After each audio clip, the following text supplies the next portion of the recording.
In an interview granted to Colombian media outlet, one of the individuals implicated in the 2020 foiled armed incursion into Venezuela, known as Operation Gideon, stressed that the Colombian authorities were fully aware of the plot. The World Health Organization has denounced that 75% of the vaccines produced to immunize against COVID-19 are concentrated in only 10 countries.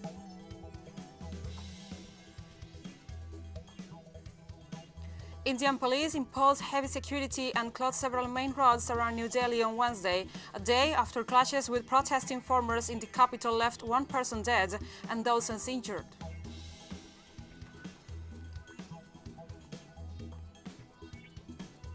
From the headquarters of TeleSUR English in Havana, Cuba, this is From the South. I'm Gladys Quesada. In an interview granted to a Colombian media outlet, one of the individuals implicated in the 2020 foiled armed incursion into Venezuela, known as Operation Gideon, stressed that the Colombian authorities were fully aware of the plot.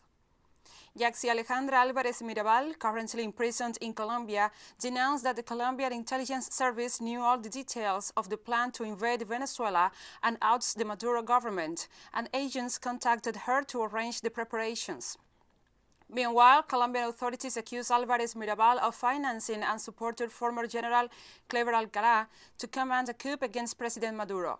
The Colombian government has not yet commented on the accusations, but Venezuelan authorities have revealed extensive details of the administration of Iván Duque's support for the stabilization in Venezuela.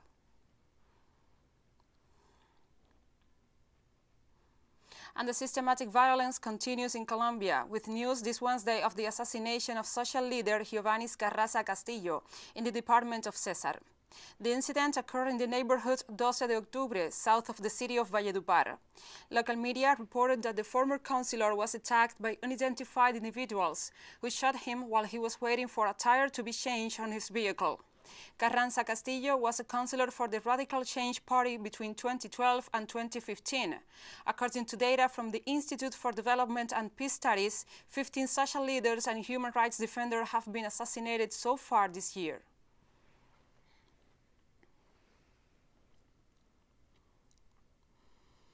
Ecuador's National Electoral Council reported on the progress in the preparations for the general elections to be held February the 7th. The electoral authority informed that the printing of the ballot papers is 98% complete. In this sense, the Military Geographic Institute announced that it is about to conclude this process ahead of the vote. The institute also said that the printing of ballots for national, provincial, and foreign assembly members has been 100% completed. The National Electoral Council also indicated that this task should have been concluded in January, but the delay is due to the fact that the ballot printing for Indian parliamentarians has not yet begun.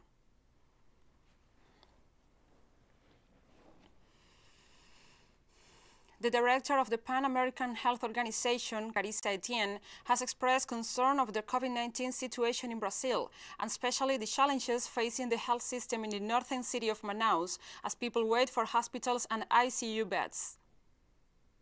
Americas, over 44 million people have been infected with COVID-19. Including more than 2 million over the last week. Going further south, Colombia has had the highest increase in cases of COVID-19 in South America. The situation in Brazil is particularly worrisome. Nearly 3/4 of all ICU beds in many Brazilian states, from the northern regions of the Amazon to the southern border of Uruguay, are being used to treat COVID patients. Guatemalan authorities have deployed mobile laboratories to 3 major markets in the capital in order to test residents for COVID-19 following a surge in cases throughout the country. I think it's a bit careless, and the measures they have taken have not been very strong, and they should be a bit stricter. We have to take into account discipline, protocol, distance, alcohol in gel, using a face mask, not staying out until late, taking care of oneself. We need to do what is necessary, what is primary, see what should be considered an emergency and what shouldn't, send only one person to buy groceries. Approximately 250 tests are being carried out daily, and approximately 36 to 40 people are testing positive each day, and each one is being provided with a medication kit.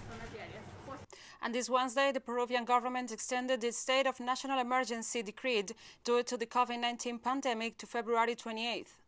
The measure, which will be enforced as February the 1st, implies the suspension of the constitutional rights related to personal freedom and security, the inviolability of homes, as well as freedom of movement in the country and freedom of assembly.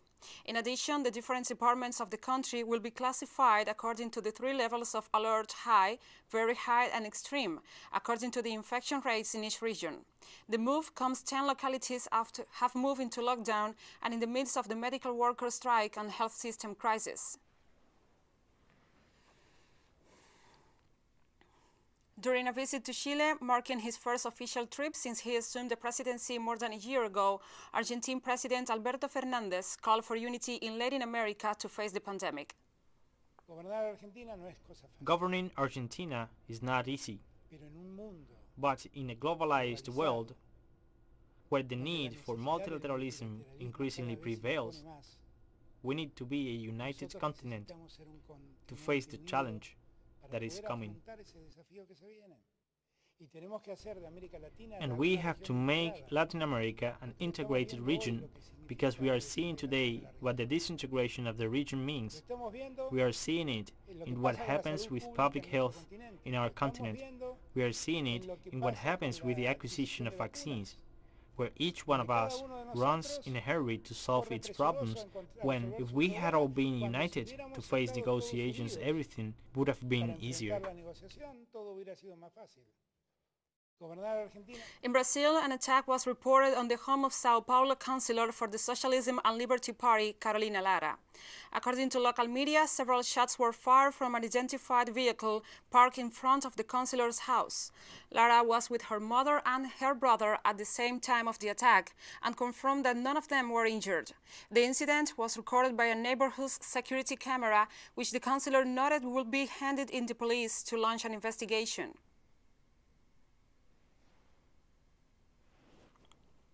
The Bolivian government announced the delivery of supplies to families in the indigenous territory of the Isidro Sacure, the national park in the northeastern department of Beni, after heavy flooding affected a large part of the region.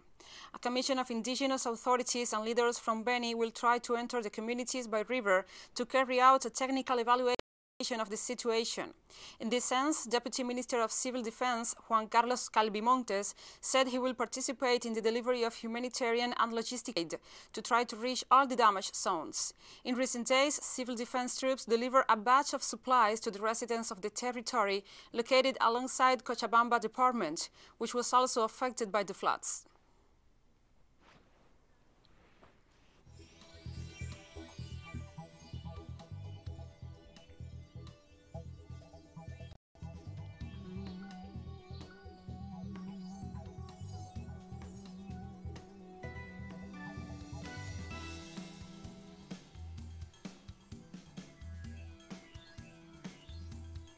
And we'll go now to a short break. Follow us in Twitter at TeleSUR English and Gladys TeleSUR.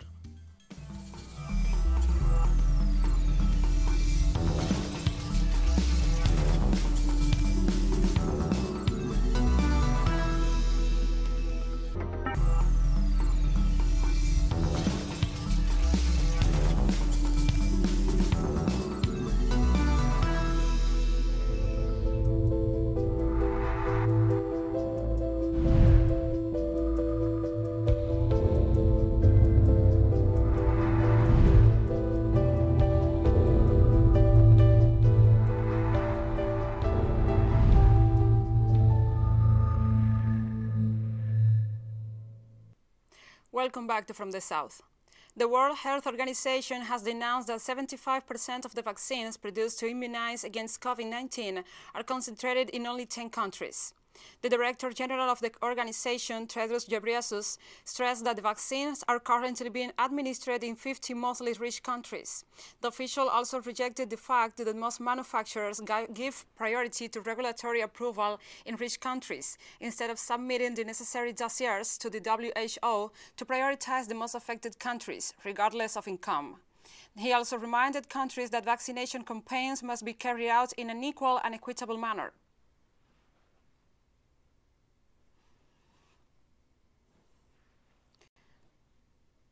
This Wednesday, the United Nations called on Israel to guarantee a fair vaccination process for Palestinian citizens. According to the UN Special Envoy for the Middle East Peace Process, Israel must implement a plan to address the priority needs of Palestinians in the occupied territories and ensure the availability of the vaccine so that Palestinian citizens can be immunized against COVID-19 in line with international law.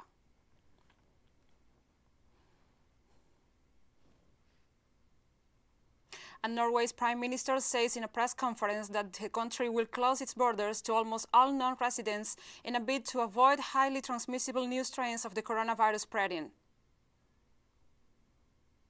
Thursday to Friday, Google introduced the strictest entry rules for Norway since March 12. In practical terms, the border will be closed to all those who don't live in Norway. The German Federal Minister for Economic Affairs, Peter Altmaier, said it expects Europe's top economy to grow by 3% this year, less than previously forecast as long as virus shutdowns slows the pandemic recovery. The good news, the decisive news, is that the upswing that we have seen since September, October, will continue in 2021. However, with less dynamism than we have hoped. In addition, we see that industry that was at our focus between 2018 and 2019 has overcome the crisis particularly well, and that in many areas of the industrial sector we have above-average growth rates. And Poland's conservative government announced that a controversial court ruling that imposes a near-total ban on abortion will come into force from Wednesday, triggering further protests. The move means that all abortions in Poland will be now banned, except in cases of rape and incest and when the mother's life is in danger. Poland was rocked by massive demonstrations where the Constitutional Court verdict was first issued in October, which said abortions in cases of fetal abnormalities were incompatible with the Constitution. The announcement led protesters to gather again in Warsaw and other cities on Wednesday evening. Poland already had some of the strictest abortion laws in Europe, and most of the small number of legal abortions that take place in the country are cases of fetal defects.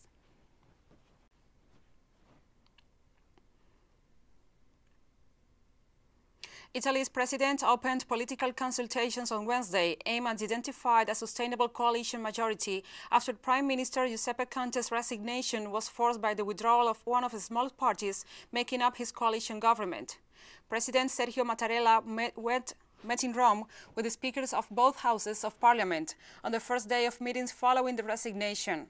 The more critical meetings are scheduled for Thursday, when he will meet with former Prime Minister Matteo Renzi, who provoked the current crisis by withdrawing his party's support for Conte, while on Friday the president will meet with 3 right-wing opposition leaders who hope the crisis will bring new elections.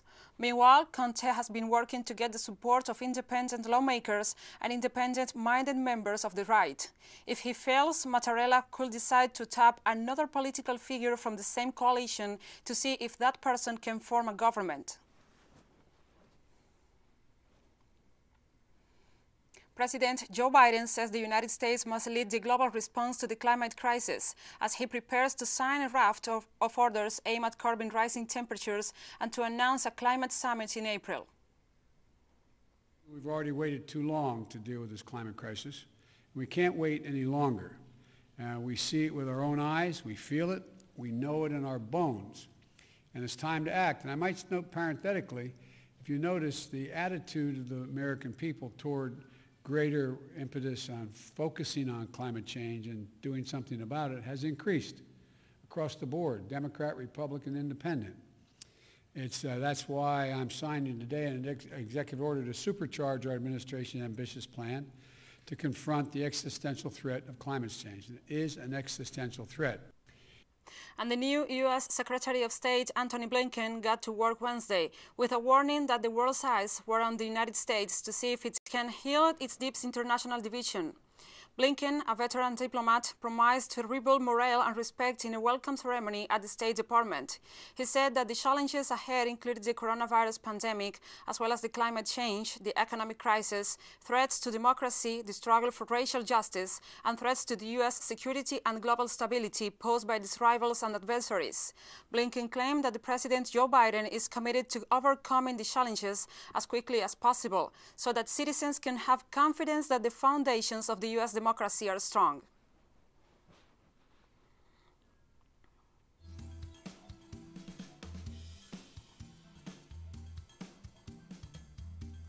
And we have more news coming up after a final short break, so stay with us.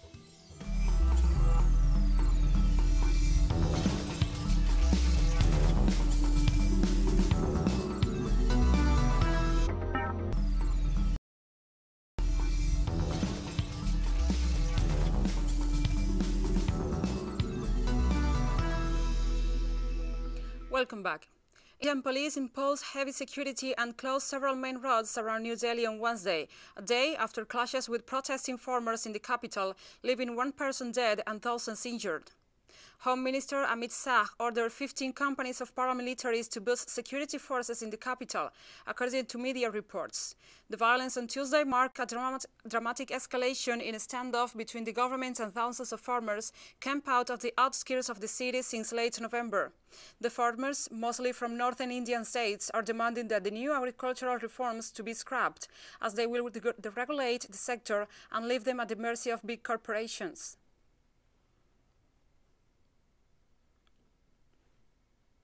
Following the violent clashes on Republic Day between Indian farmers and security forces, the main agricultural trade union movement denounced a plot hatched by the government, with the support of individuals and organizations within the protest movement, to undermine the struggle against the three agricultural laws.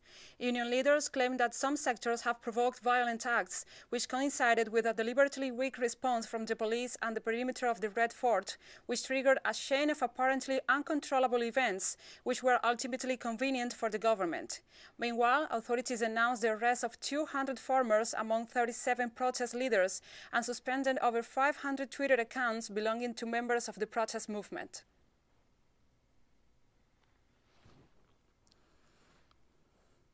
And protesters took to the streets of Lebanon's second city, Tripoli, for the third straight day this Wednesday, questioning the government's handling of the health crisis sparked by the COVID-19. As the population deals with acute economic crisis, many are protesting the lack of financial support in the midst of restrictions to curb the spread of the virus. The local currency has plummeted, losing over 80% of its value. Banks have imposed controls on withdrawals and transfers to protect dwindling foreign reserves, while unemployment and inflation have skyrocketed. Protesters in the country's most impoverished city were met with tear gas and water cannons by the riot unit in the Lebanese military.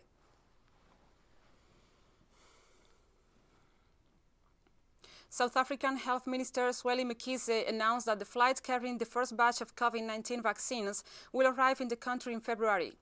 The first phase of the vaccination campaign will be administered throughout 3 platforms, which will take into account the work area of potential recipients, giving priority to health workers. In turn, health authorities explained that the shots will be administered in special mobile clinics and hospital centers selected for this purpose. It is estimated that the first phase will see the vaccination of 1.25 million healthcare workers.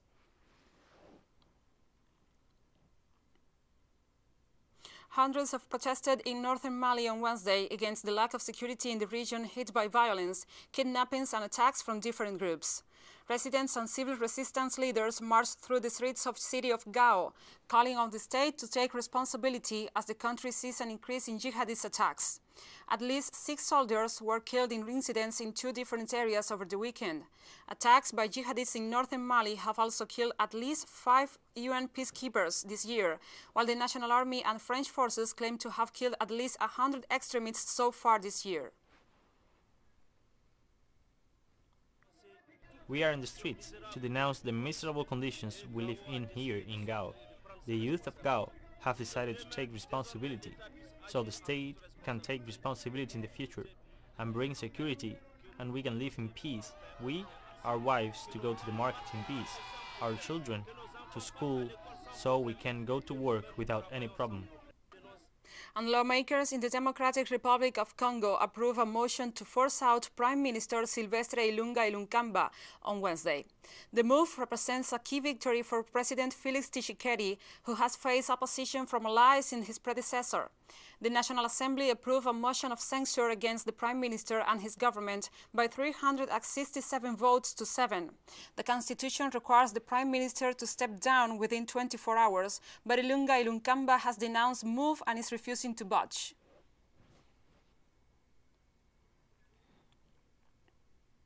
Former Ghanaian President Jerry Rawlings was buried with military honors at the state funeral in Accra on Wednesday. The 73-year-old, who died in November after a short illness, held power for 20 years, first as a military ruler and later as elected head of state. The former Air Force pilot was given a guard of honor at Independence Square. Hundreds of Ghanaians paid their final respects earlier this week as his coffin laid in state during 2 days of national mourning under strict COVID-19 protocols. Ghana's President Nana Akufo-Addo described Rawlings as a charismatic and fearless leader.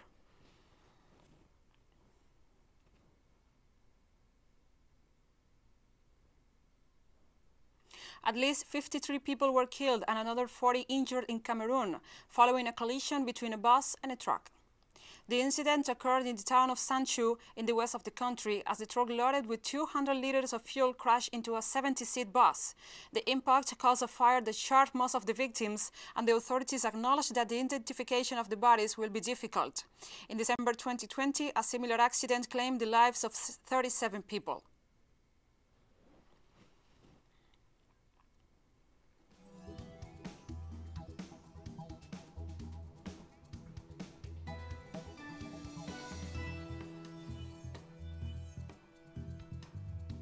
And we have come to the end of this news brief. But remember, you can find this and many other stories on our website at telesurenglish.net. And also, if you feel so inclined, please join us on social media, Facebook, Twitter, Instagram, and Telegram. For TeleSUR English, I'm Gladys Quesada. Thank you for watching.